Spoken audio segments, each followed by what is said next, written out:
자, 이제 법률회계가 나왔습니다. 본격적으로. 첫째, 법률의 개념을 숙지하래요. 숙지가 뭐예요? 정확하게 알아라 이런 뜻이죠. 자, 법률의 개념을 정확하게 아셔야 됩니다. 자, 법률행위 부분은 내용이 이렇게 구성이 되어 있습니다.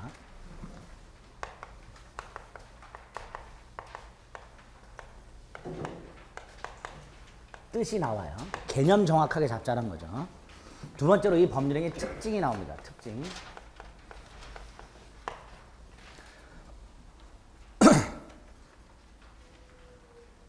잡담 금지. 잡담이라니까 기분이 좀 나쁘네. 그쵸? 이게 왜 잡담이요? 살아가는 얘기인데. 그쵸? 강실래 잡담 금지. 종류가 나옵니다. 종류. 여기까지는 민법을 법률행위를 공부하기 위해서 기본적으로 알아야 될 기초 내용들입니다. 근데 이 중에서 여기에서 간혹 문제가 한두 개 나와요. 간혹 문제가 한 문제 정도 나와요. 종류에서. 중요한 게 요건입니다. 요건. 그리고 조금 어려운 해석이라는 게 나와요. 일단 법률행위는 목차가 이렇게 되어 있습니다. 내용이. 그 다음에 요거를 쪼개서 자세하게 설명을 해놓은 게 우리의 공부 영역입니다. 여기에서 9문제가 나와요. 여기에서 8문제 내지 9문제가 저 요건에서 나오게 됩니다. 그 요건을 자세하게 설명을 해놓은 게 민법 총칙입니다. 자, 먼저 법률행위 뜻이 나와 있어요. 개념. 법률행위는 누가 지나가다가 법률행위가 뭐냐고 물어보면요. 우리 이해는 이렇게 했어요. 행위자가 원했던 결과가 생기는 인간의 행위. 그렇게 이해를 했어요. 대표적인 게 계약이다라고 이해를 하면 돼요. 그런데 법적으로 설명을 할 때는 법률행위는 법률 요건이다. 이렇게 끝이 나야 돼요. 끝맺음을. 법률행위는 뭐다? 법률 요건이다. 이렇게 끝이 나야 되고요. 그 다음에 법률행위 속에 반드시 들어있는 게 있었어요. 뭐가 있었죠? 의사표시. 그 의사표시라는 게 들어가야 돼요. 법률행위를 설명할 때는. 그래서 요걸 묶어가지고 이렇게 설명합니다. 법률행위란 일정한 법률효과 발생을 의욕하는, 원하는 하나 또는 수개의 의사표시를 필수 불가결의 요소로 하는 법률 요건을 말한다. 이게 법률행위 뜻이 되는 거예요. 법적인 뜻이. 누가 물어보면 그렇게 말씀하셔야 돼요. 복도에서 저희가 여러분에게 마주쳤어, 저하고. 제가 물어봐. 법률행위가 뭐예요? 그럼 그렇게 말씀하시면 되는 거예요. 저를 똑바로 쳐다보고. 에? 반응이야, 반응. 법률행위는 의사표시를 불가결의 요소라는 법률 요건을 말한다. 다만 의사표시와 법률행위가 동의어는 아니다. 왜? 의사표시는 법률행위라는 것 속에 들어있는 법률 사실이었고 법률행위는 의사표시를 필수 요소라는 법률 요건이었고 찐빵이 법률행위고 그 속에 들어있는 앙꼬를 의사표시라고 하시면 돼요. 생각하시면 돼요. 근데 찐빵 속에 반드시 앙꼬가 들어있다 해서 찐빵과 앙꼬가 동의어는 아니죠. 그렇게 이해하시면 돼요. 찐빵과 앙꼬의 관계로 생각하시면 돼요. 어쨌든 법률행위는 의사표시를 필수 불가결의 요소라는 법률 요건을 말한다 라고 되어 있습니다. 두 번째, 법률행위를 하게 되면 자기가 원했던 결과가 생긴다 그랬죠. 근데 원한다는 개념 속에는 누구의 간섭도 받지 않고 스스로 결정을 한다는 게 숨어 있어요. 원한다는 개념 속에는. 누가 강요를 해서 내가 뭘 했다. 이건 내가 원하는 게 아니란 말이죠. 그러니까 원한다는 개념 속에는 누구의 간섭도 받지 않고 내가 스스로 결정한다는 게 개념 속에 내재가 돼 있어요. 그래서 법률행위는 자신의 법률관계를 스스로 결정한다는 게 내재가 되어 있는데 자신의 법률관계를 스스로 결정한다는 것을 민법에서 사적자치 원칙이라고 합니다.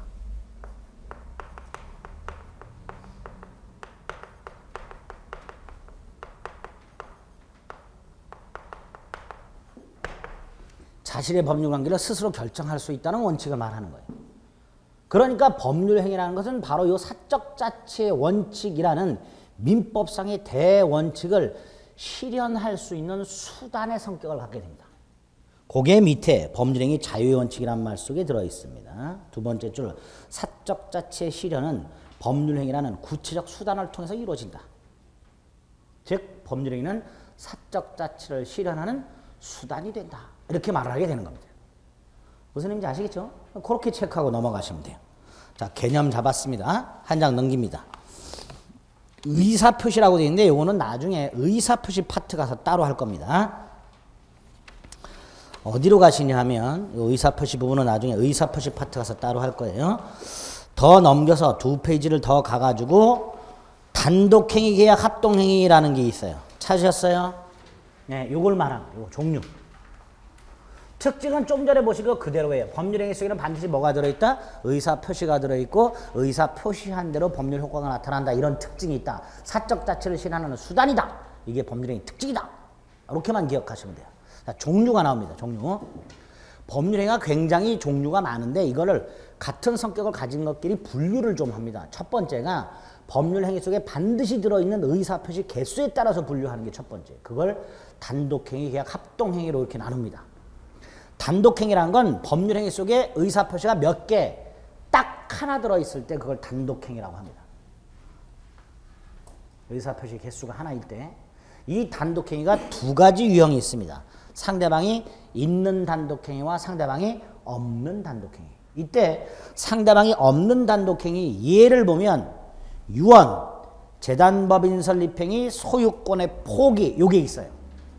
유언, 재단법인 설립행위, 소유권의 포기라는 게 있습니다. 요 세 가지 앞머리 따서 유죄포 이렇게 외웁니다. 뭐라고 외우자고요? 유죄포. 그 중에 재단법인 설립행위는 꼭 기억을 해두셔야 돼요. 상대방 없는 단독행위라고. 두 번째, 소유권 포기 가지고 이해를 좀 해봅니다. 소유권 포기 중에서 동산 소유권 포기라는 게 있어요. 동산 소유권 포기. 오늘도 여러분들 여러 번 하셨어요. 동산 소유권 포기를. 뭘 말할까요? 물건을 쓰레기통에 버리는 행위가 바로 동산 소유권 포기입니다. 내가 가지고 있던 물건, 동산이죠. 더 이상 갖기 싫어서 휴지통에 버렸어. 이게 법적으로는 동산 소유권 포기입니다. 즉 내가 가지고 있는 동산이라는 물건이 소유권이라는 거를 포기하겠다라는 의사를 표시한 거예요. 어디다가 표시했어요? 쓰레기통에. 근데 그 쓰레기통이 상대방이에요? 아니지. 그러니까 상대방 없는 단독행위 이렇게 되는 거예요. 자신의 의사 표시한 대로 쓰레기통에 버리는 순간 나는 더 이상 그 물건에 대한 권리가 없는 거예요. 원하는 대로. 이렇게 됩니다. 어쨌든 상대방 없는 단독행위 예를 좀 기억하자. 두 번째로 이런 표현이 나옵니다. 단독행위는 원칙적으로 조건이나 기한에 친하지 않은 법률행위다. 이런 말 있죠. 이게 단독행위 특징입니다. 단독행위는 특징이 두 개가 있어요. 하나가 여기처럼 원칙적으로 조건이나 기한에 친하지 않은 법률이다. 무슨 뜻이냐? 단독행위는 조건이나 기한을 원칙적으로 붙일 수 없다라는 뜻이에요. 요거 부관이라는 곳에 가서 할 겁니다. 부관. 민법 총칙 마지막 부분에 나옵니다. 여기에서 할 거고. 하나가 더 있어요. 단독행위 법정주의라고. 가필하세요. 단독행위 특징. 두 가지. 조건 기한을 붙일 수 없다. 또 하나. 단독행위 법정주의.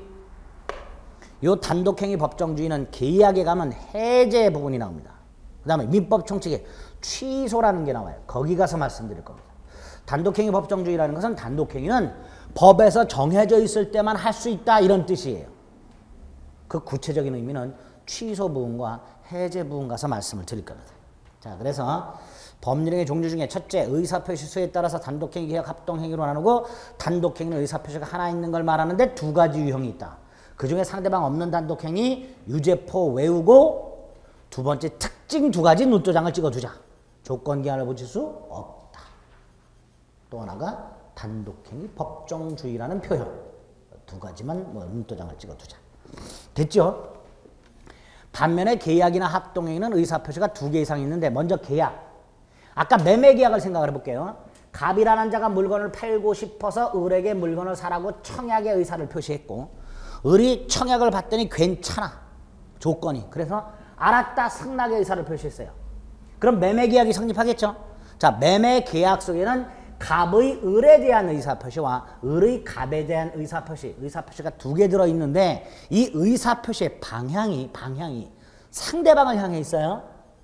두 번째로 그 의사표시의 목적이 달라요. 갑의 목적은 물건 팔고 돈을 받는 게 목적이고 을의 목적은 돈 주고 물건을 받는 게 목적이에요.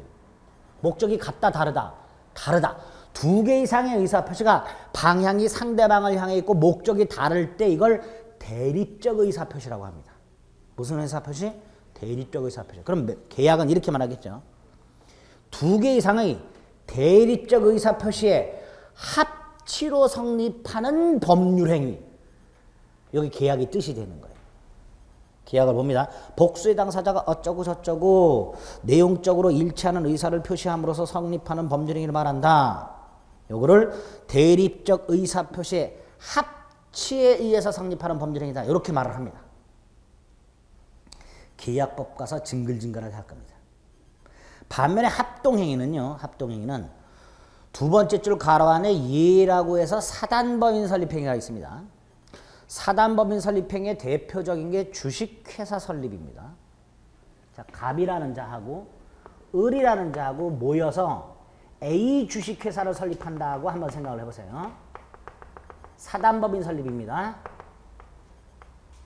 갑의 의사표시가 있을 것이고 을의 의사표시가 있겠죠. 이때 방향이 상대방을 향해 있어요? 어느 하나의 방향을 향해 있어요? 하나의 방향이죠. 방향이 같죠. 목적도 같지요. 계약과 다르죠. 계약은 상대방을 향해 있고 목적이 달라. 그러나 합동행위는 두 개 이상의 의사표시가 한 방향을 향해 있고 목적이 같아. 이걸 구심적 의사표시 이렇게 불러요. 평행적, 구심적 의사표시 이렇게 부릅니다. 계약은 대립적 의사표시. 합동행위는 평행적, 구심적 의사표시. 구심이란 게 뭐예요? 한 곳으로 모인다 이런 뜻이죠. 이런 걸 합동행위라고 합니다. 자, 합동행위는 개념보다도 더 중요한 게 계약과는 달리 합동행위는 상대방이 존재하지 않아요. 상대방이라는 건 계약에서 말하는 거고 대립적 상대방을 말합니다. 근데 합동행위는 상대방이 있다 없다? 없다. 상대방 없는 단독행위와 마찬가지로 합동행위라는 법률행위는 상대방이라는 개념이 없다. 요걸 꼭 기억을 해주세요. 나중에 108조 허위 표시 가서 써먹을 겁니다. 교재에 나와 있는 합동행위 개념이나 예보다도 이게 훨씬 중요합니다. 합동행위는 뭐가 없다? 상대방이 없다. 됐죠? 이게 첫 번째 분류예요. 두 번째가 법률 행위를 통해서 발생하는 법률 효과가 뭐냐에 따라서 채권 행위와 처분 행위로 나눕니다.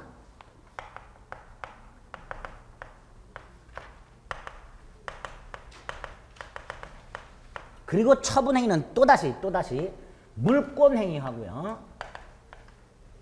준물권 행위로 나눕니다. 아까 준법률 행위하고 다른 거예요. 이거는 준물권 행위로는. 준법률 행위는 법률 행위가 아니지만요. 준물권 행위는 법률 행위입니다. 준자가 붙어 있는 것들이 많이 나와요. 앞으로 헷갈리시면 안 됩니다.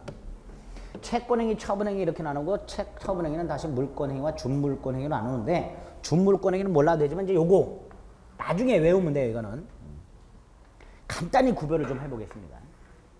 갑과 을이 1월 10일 날 갑이 소유하는 아파트 매매 계약을 합니다.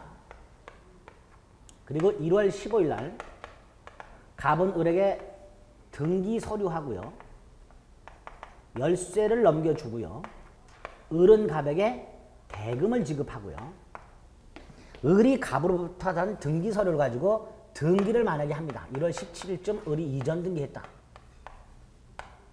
자, 갑과 을 사이에 아파트 매매 계약이 체결되고 거기에 터잡아 서로 의무를 이행함으로써 을에게 등기가 이전됐고 을에게 이 등기가 이전됨으로써 궁극적으로 아파트라는 물건에 대한 소유권이라는 권리가 갑에서 을로 이전, 즉 변동이 됐어요. 그렇죠?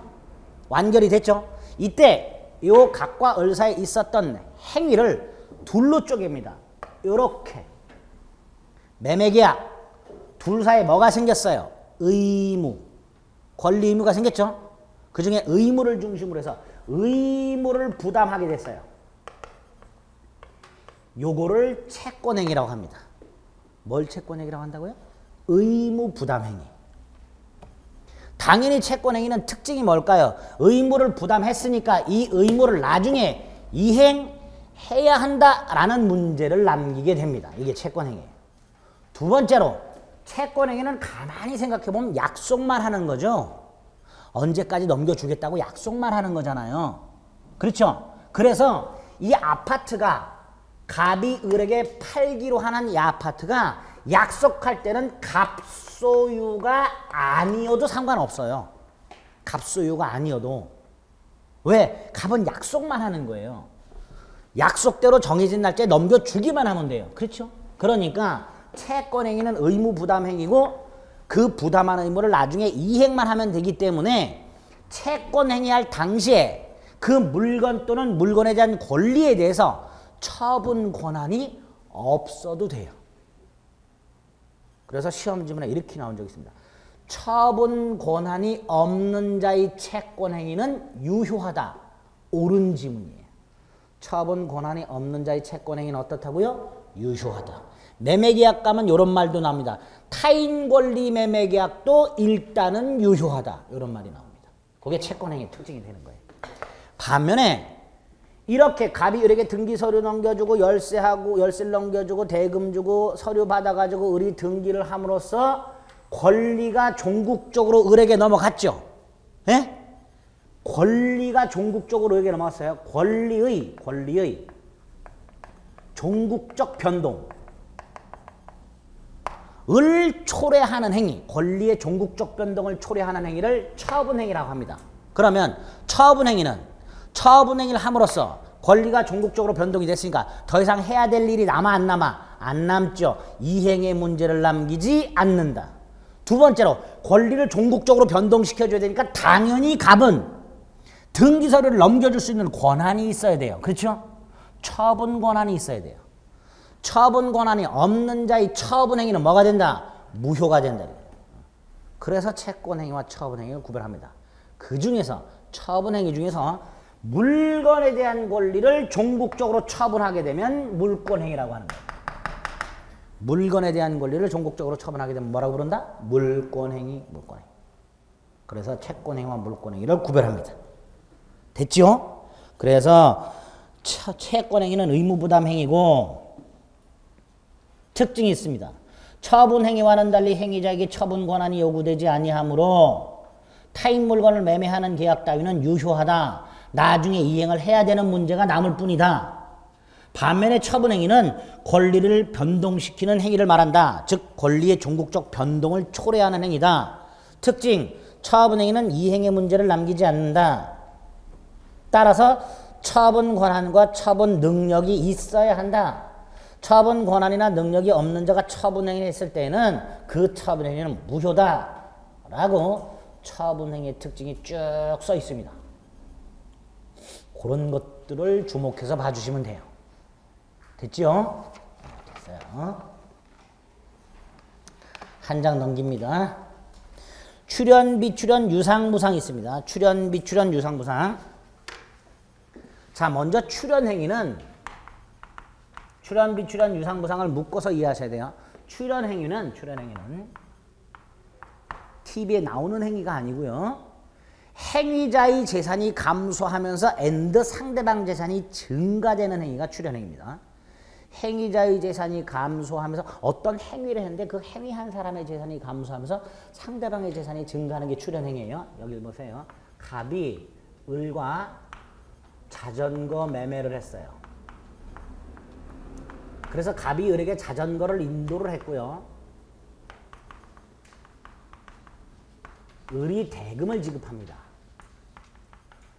이때 갑이 자전거 매매 계약이 터져봐 을에게 자전거를 인도하는 행위가 있게 되면 갑은 자전거라는 물건에 대한 재산권이 감소하는 대신 을은 자전거라는 물건에 대한 재산권이 증가했죠. 그럼 갑이 자전거 매매 계약이 터져봐 을에게 자전거를 넘겨주는 행위가 갑의 출연행위. 이렇게 됩니다. 갑의 출연행위. 반면에 을이 대금을 지급하게 되면 을은 현금 재산이 감소하면서 상대방 갑의 현금 재산이 증가했죠. 그럼 이때 을의 행위를 을의 출연행위 이렇게 말을 하게 되는 거예요. 이때 양당사자의 출연행위가 있죠. 매매 같은 거는 둘 다 출연행위를 했잖아요. 이걸 유상행위라고 합니다. 출현행위 중에서 양당사자의 출현행위가 있을 때 이걸 뭐라 한다? 유상행위. 반면에 갑이 을에게 자전거를 증여를 했다. 자전거를 증여했다. 그러면 갑은 약속대로 자전거를 인도한다. 근데 을은 대금을 지급해요, 안 해요?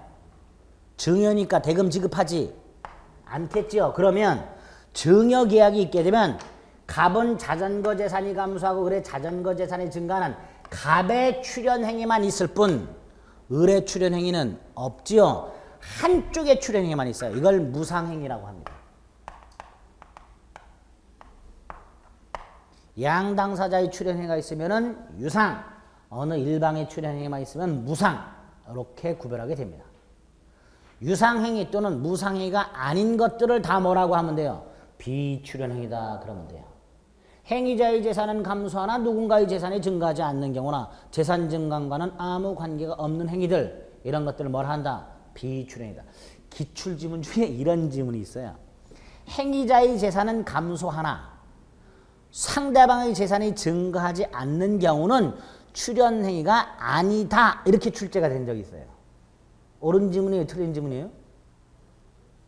벌써. 다시 한번요. 행위자의 재산은 감소하나 상대방의 재산은 증가하지 않는 경우는 출현행위가 아니다. 옳은 지문이죠. 옳은 지문이에요. 왜? 출현행위는 행위자가 재산이 감소하면서 상대방 재산이 증가하는 게 출현행위인데 행위자 재산은 감소하지만 상대방 재산은 증가하지 않는다면 출현행위가 아니다. 옳은 지문이란 말이에요. 민법이 이렇게 알쏭달쏭하게 출제가 돼요. 민법은. 2차 과목은요. 깨끗해요. 조문이 그냥 그대로 나와요. 뭘 이걸 해석할 필요도 없어. 그냥 2차 과목은 출제된 거를 교과서나 조문을 찾아보면 그대로 있어요. 근데 민법은 출제된 걸 아무리 교재를 찾아봐도 없어. 말을 요렇게도 꼬고 저렇게도 꼬고 패패 꽈서 냅니다. 민법은 공부하는 것과 문제풀이가 조금 또 달라요. 7, 8월 때 문제풀이 하면서 다른 과목과는 달리 민법은 지문을 통해서 문제 푸는 훈련을 반드시 또 따로 해 주셔야 돼요. 알고 있는 것과 출제 지문을 매치시키는 훈련을 별도로 또 해 주셔야 됩니다. 민법. 그래서 좀 승질나요. 민법 공부하다 보면. 도대체 말을 왜 이렇게 베베 꽈놨을까? 이런 생각이 들 때가 많습니다. 자, 일단 법률의 종류 중에 단독행위, 계약, 합동행위, 채권, 처분행위, 출현, 비출현, 유상, 무상까지 봤습니다. 끝에 보면 오른쪽에 보면 요식, 불요식이 있습니다. 요식이라는 것은 일정한 행위를 할 때 일정한 방식이 필요한 행위를 요식행위라 합니다. 우리 민법상 유언과 같은 범죄, 유언도 법률행위입니다. 상대방 없는 단독행위인데 유언과 같은 법률행위는 민법에서 정해져 있는 5가지 방식 중에 하나를 갖추도록 하고 있어요. 뭐 자필증서라든가 비밀증서라든가 녹음이라든가 구수증서 이렇게 5가지 방식 중에 하나를 갖추도록 되어 있습니다. 이렇게 어떤 행위할 때 이런 방식으로 해라 라고 되어 있는 게 요식행위입니다. 반면에 법률행위 할 때 특별한 방식을 요하지 않는 경우를 불요식이라고 합니다. 법률행위는 방식의 자유가 있기 때문에 불요식을 원칙으로 합니다. 법률행위는 뭘 원칙으로 한다? 불요식을 원칙으로 한다. 이렇게만 생각을 해두시면 돼요. 됐지요? 그리고 주된 종된 행위, 독립보조행위 등등이 나오는데 이런 것들은 나중에 필요할 때 말씀을 드리겠습니다. 그래서 일단 법률행위 종류 중에서는 단독행위, 계약, 합동행위, 채권행위, 처분행위, 출현, 비출현, 유상, 무상, 요식, 불요식 이 한 5가지 형태 정도만 이번 순환에 여러분들이 구별하실 수 있으면 됩니다. 좋죠? 다 하지 않으니까 네. 괜찮습니다. 천천히 따라만 오시면 돼. 네. 네. 자, 이제 요건이 나왔어요. 이제 중요한 게 나왔습니다. 민법을 강의하면서요, 저도요, 여러분들 표정을 보면서 고통스러울 때가 많습니다. 제가 공부할 때가 떠올라요. 피똥 쌌어요, 민법 공부하면서 진짜. 피똥 쌌습니다. 여러분들은 그래도 친절한 이정환이를 만나서 자세하게 설명을 듣지요. 저는 이런 설명을 들어본 적이 없어요. 학교를 다닐 때. 몇 페이지 읽어 끝. 이게 강의의 끝이야. 학교 다닐 때. 민법을 4년 했는데 학교 다닐 때. 학기별로 나눠가지고. 읽어줘요. 그냥 이렇게 자기 교과서. 설명도 없어. 법률 사실이 뭔지 얘기도 안 해. 혼자 공부해야 돼. 혼자 공부하면 알아들을까요? 피똥 쌌습니다. 여러분들이 이게 고통스러워하는 표정을 보면 그 심정이 이해가 돼요. 제가. 저도 괴롭습니다. 하고 있는 저도. 그래도 해야지. 시간에 붙어야 되니까. 요건. 법률행위 요건이란 게 뭘까 생각을 해봅니다. 법률행위는 행위자가 원했던 결과가 생긴다고 그랬어요. 그렇죠? 예를 들어서 여러분들이 지금 학원에서 강의를 듣고 계세요. 이 강의를 듣는다는 것은 여러분들에게 강의를 들을 수 있는 권리가 있다는 거예요. 그리고 이 강의를 들을 수 있는 권리는 여러분이 원해서 손에 넣는 거예요. 그걸 손에 넣기 위해서 학원과 뭘 했어요? 계약. 그래서 결국 여러분들은 학원과의 계약이라는 법률 행위를 통해서 그 결과 강의를 들을 수 있는 권리를 손에 넣어서 여러분이 원했던 강의를 듣고 계시는 거예요. 그렇죠? 근데 그걸 손에 넣기까지 과정을 생각해 보세요. 일단 먼저 학원과 계약이라는 걸 했지요. 그렇죠? 일단 법률 행위라는 게 있어야 돼요. 그래야 내가 원한 걸 일단 손에 넣을 수 있는 기회가 생겨요. 법률 행위는. 이 법률 행위가 있다 없다를 판단하는 걸 성립 요건이라고 합니다. 두 번째로 이 법률 행위를 할 때 제대로 해야 돼요. 왜냐? 만취한 자가 계약을 했다면 그 계약은 무효다라고 해요. 만취한 사람도 계약할 수 있어요. 편의점에 새벽 2시쯤 가면은 만땅이 돼가지고 견디셔 사는 사람들 많이 볼 수 있어요. 그렇죠? 모닝 개워 이런 거 사는 분들 있잖아요. 견디셔 이런 거 사는 분들 있잖아. 그런 분들은 본인이 뭘 사서 마시는지도 몰라. 이런 분들을 의사 무능력자라고 해요. 판단력이 전혀 없는 분들. 근데 그분들은 분명히 편의점 와서 계약은 했지만 그 계약은 무효로 처리해요. 민법에서는. 다만 아무도 무효를 주장하지 않고 마시고 끝났기 때문에 별 문제가 없는 건데 만약에 편의점과 내가 그거 가지고 분쟁이 생겼다 그러면 나는 무효를 주장할 수 있는 거예요. 나중에 나 만취해서 모른다. 기억도 안 난다. 그럼 무효가 되는 거예요. 계약이. 그러니까 내가 원했던 결과가 일단 생기려면 계약을 해야 되고 두 번째 그 계약을 멀쩡한 정신으로 제대로 해야 돼요. 이럴 때 계약을 했다 안 했다가 성립 요건이고 두 번째 그 계약을 제대로 해야 한다가 효력 요건이에요. 이렇게 법률행위 요건을 성립 요건과 효력 요건을 나눕니다. 두 번째, 분쟁이 생겼을 때 법원도 요 두 단계를 검토를 해요. 아까 각과 을이 물건 넘겨달라, 대금 달라, 쌈박질을 하고 있다. 그러다가 법원으로 왔다. 그럼 법원은 제일 먼저 뭐부터 판단할까요? 각과 을 사이에 매매가 있었냐 없었냐. 각과 을이 매매를 했냐 안 했냐부터 판단하겠죠. 그게 성립 요건이에요. 두 번째로 매매계약이 있었다. 그러면 그 매매계약이 유효냐 무효냐를 판단하게 됩니다. 그래서 둘 사이의 분쟁을 해결하게 돼요. 그 유효냐 무효냐가 뭐예요? 효력 요건이에요. 당연히 성립 요건과 효력 요건을 나눴을 때 뭐부터 판단해요? 성립 요건부터 판단하겠죠. 그런데 판단을 해봤더니 성립 요건을 갖추지 못했어. 그러면 법률행위는 존재하지 않는 거죠. 법률행위 부존재, 이렇게 부존재. 쉽게 말하면 계약은 체결한 적이 없다. 이렇게 되는 거예요. 반면에 성립요건을 갖췄다. 그 다음에 이걸 검토해봤어. 그랬더니 이걸 못 갖췄어. 그럼 그 범죄는 뭐다? 무효다. 이렇게 말을 해요. 또는 취소할 수 있다. 이렇게도 얘기해요. 무효 또는 취소할 수 있도록 해놨습니다. 효력 요건을 못 갖추면. 그래서 어떤 요건이 법률행위 요건 중에 이 요건이 성립 요건인지 효력 요건인지를 구별할 수 있어야 돼요. 왜? 성립 요건을 갖추지 못하면 법률행위는 부존재하는 결과가 생기는 거고 효력 요건을 갖추지 못했다면 법률행위는 존재하되 무효 또는 취소로 가기 때문에 시험 문제 이런 기출 문제가 나온 지문이 나온 적이 있습니다. 법률행위가 성립 요건을 갖추지 못한 경우에는 무효행위의 추인이나 무효행위의 전환이라는 제도가 적용될 여지가 없다. 5.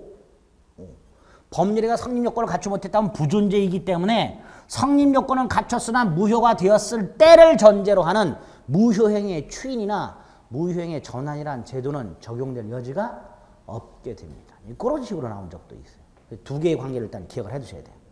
됐죠? 성립 요건과 효력 요건을 구별하는 이유입니다. 지금 왜 구별하는가? 성립 요건은 존재, 부존재의 문제고 효력 요건은 유효, 무효의 문제. 또 하나가 아주 중요한 성립 요건과 효력 요건을 구별하는 아주 중요한 이유 중에 하나가 입증 책임이라는 게 나와요.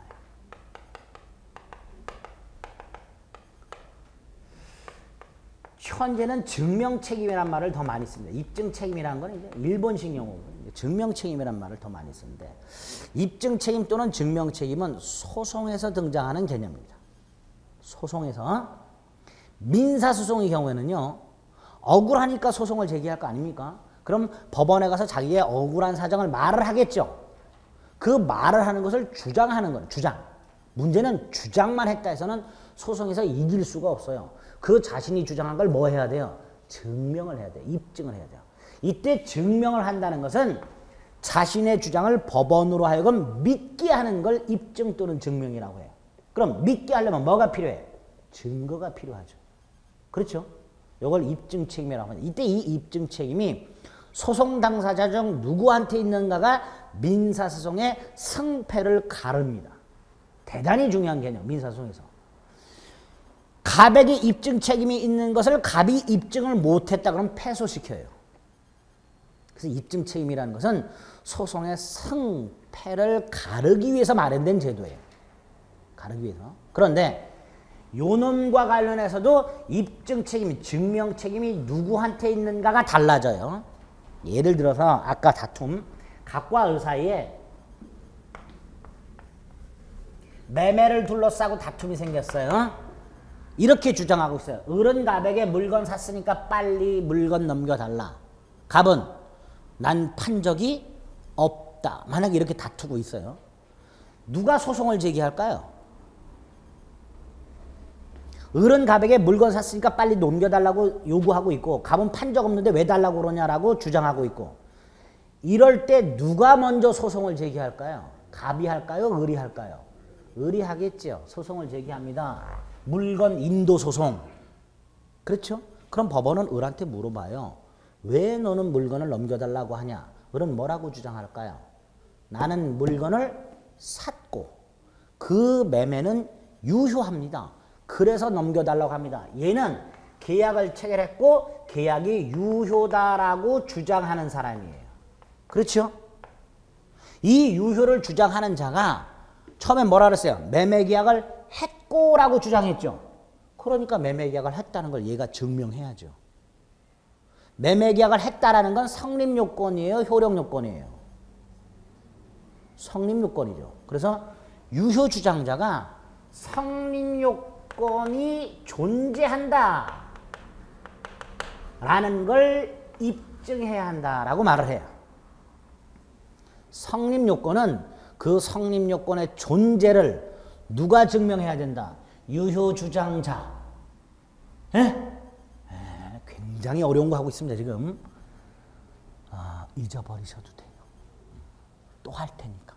시험 보러 가실 때까지 머리에 새겨드릴 테니까, 지금 저게 무슨 말이야? 괜찮아, 괜찮아. 시험 보러 가셨을 때 맞출 수 있게 해드릴 테니까 편하게 들으세요. 이런 표정 짓지 마시고 다크서클 내려와. 자꾸 그런 표정 지으면. 얘가 증명을 했어.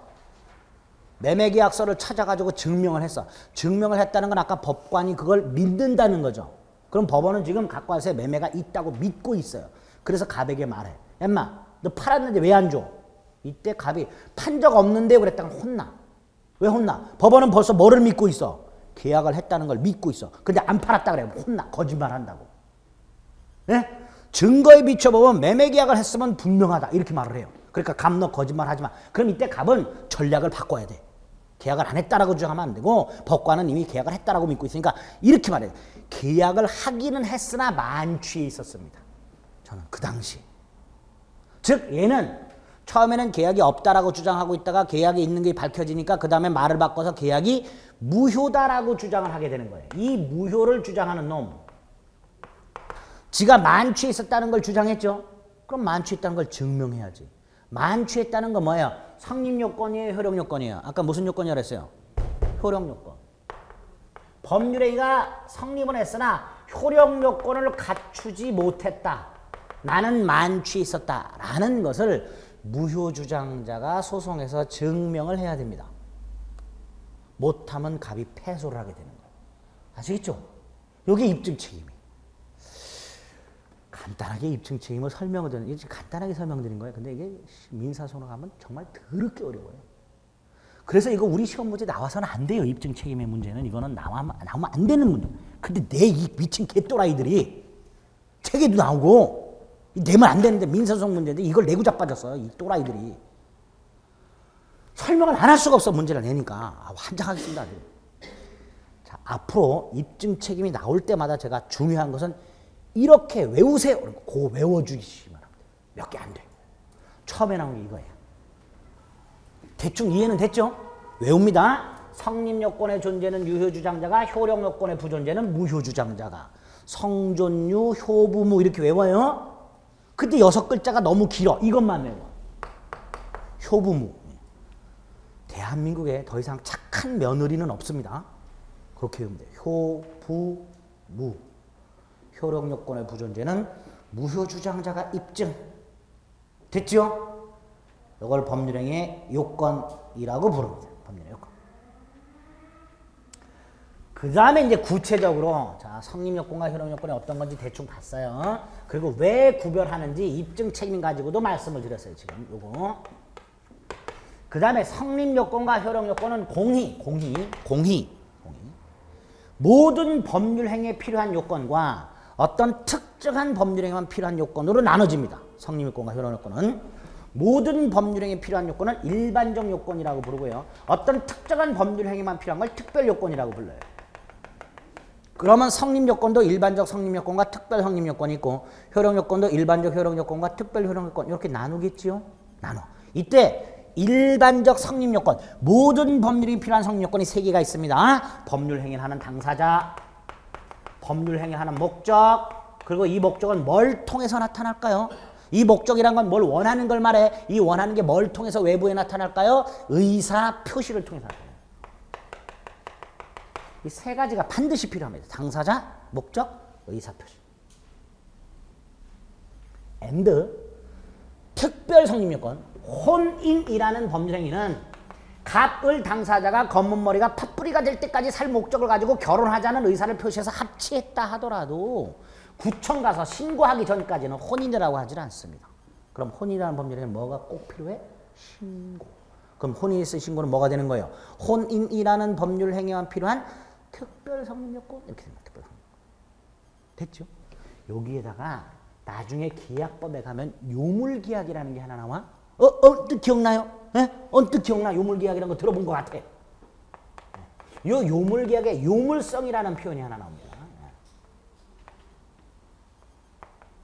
현상 광고 계약에서의 광고에서 정해진 행위 완료. 치킨 쿠폰 기억나세요? 안 나. 뭐 치킨까지는 기억나는데 그런 게 있어. 기약법 가서 말씀드릴 거예요. 논도장을 찍어주세요. 성립이 됐다 해서 다 유효한 건 아니라 했어요. 효력요건을 갖춰야 돼. 그 중에 모든 법률에 갖춰야 될 일반적 효력요건이란 일반적 성립요건에 갖춰야 될 요건입니다. 당사자란 놈은 행위 당시에 능력이라는 게 있어야 돼요. 이 능력이 3가지가 필요해. 권리능력, 의사능력, 행위능력. 다행히 우리 시험 범위가 아니야.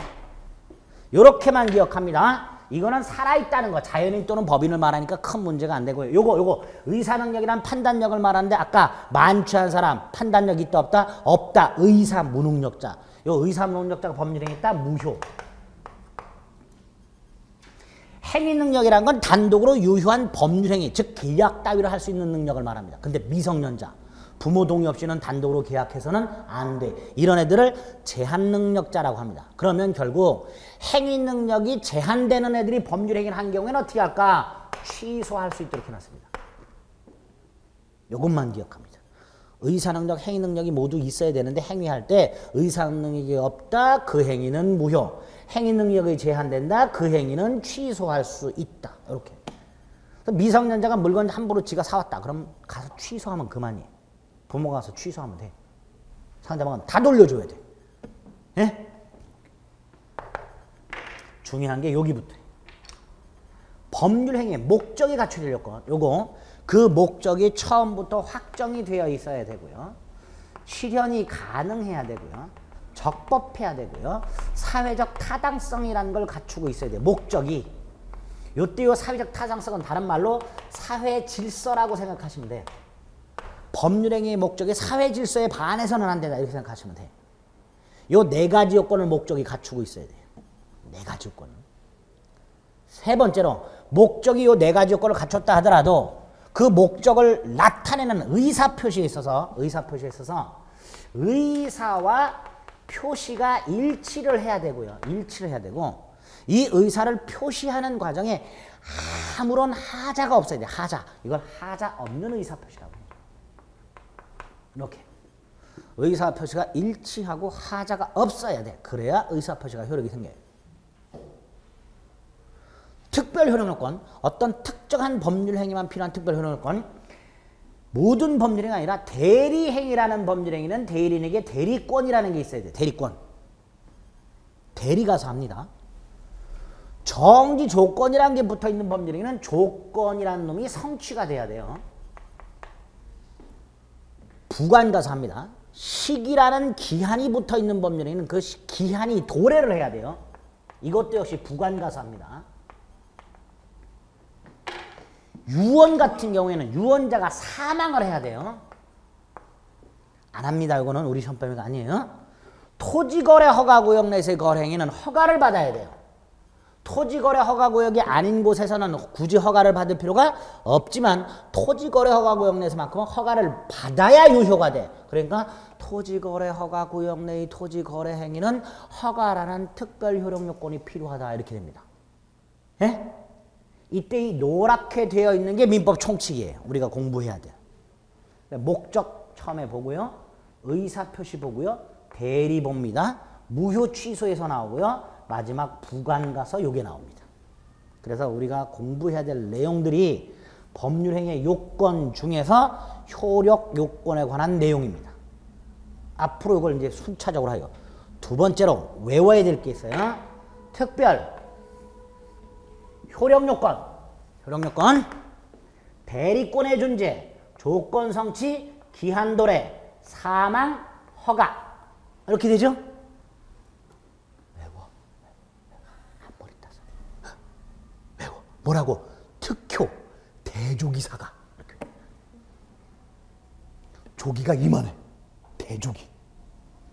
먹으면 잉어보다도 효력이 더 좋아. 특별한 효력이 있는 대조기사가. 외웠어.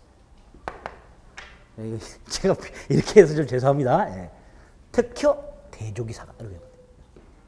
제가 몇 년 전부터 이거 할 때부터 외우시라 그랬어요. 나왔어 몇 년 전에. 예. 다음 중 효력 요건이 아닌 것은 거기서 세 개가 이기 들어있어요. 외우기만 했으면 맞출 수 있는 거라. 그렇죠. 다 외워둡니다. 안 외워도 외워지지만 그래도 이렇게 외워두면 속은 편해. 암기할 건 일단 외우자. 자, 이렇게 틀을 잡고 목적 요건부터 봅니다. 그래서 서설에 보면 법률행위의 목적이라 하면 법률행위를 하는 자가 그 행위에서 발생시키기로 하는 법률 효과를 말한다. 목적이 아까 뭐였어? 원하는 거. 그게 효과잖아요. 그렇죠? 법률행위의 내용이라고도 말을 합니다. 결과적으로 권리 변동을 말하는 거예요. 그렇죠? 자, 일단 요 목적의 개념을 딱 잡고 이 목적이 어떤 요건을 갖춰야 요 네 가지 요건을 갖춰야 법률행위는 효력이 생긴다라고 말을 하게 되는 거예요. 그렇죠? 그 목적이 갖춰질 요건을 하나하나 보게 됩니다. 첫 번째가 뭐예요? 확정성. 목적의 확정성. 법률행위의 목적은 확정되어 있거나 확정할 수 있어야 한다라고 되어 있고요. 두 번째 요건이 실현 가능성입니다. 이 두 가지를 묶어서 볼 건데요. 이 두 가지는 또 좀 잠시 쉬었다가 보겠습니다.